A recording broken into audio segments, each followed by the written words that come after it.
সেদিন আমাদের বেশ রাত্রি হয়ে গিয়েছিল। আমরা সেদিন এই হোটেলটাতে ছিলাম।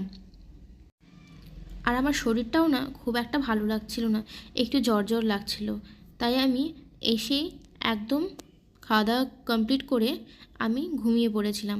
তার পরের দিন সকালবেলায় আমাকে মাসি বাড়ি যেতে হতো, তাই সকাল সকাল বেরিয়ে পড়েছিলাম। গাড়িতে যাওয়া অবস্থাতেই আমি বুঝতে পারছিলাম হয়তো আমার ভীষণ জ্বর আসবে, শরীরটা একটু কেমন যেন লাগছিল। তাই আমি গাড়িতেই মেডিসিনটা নিয়ে নিয়েছিলাম। নেওয়ার পর আমি ফাইনালি আমার মাসির বাড়িতে পৌঁছে গিয়েছিলাম। এতদিন পর মাসির বাড়িতে গেলাম, ওখানে দেখো আমার আরেক মাসির সঙ্গে কথা হচ্ছে। সেই মাসিও তাদের বাড়িতে যেতে বলছিল, বাট আমার শরীর অসুস্থ থাকার কারণে আমি না আর জার্নি নিতে পারছিলাম না।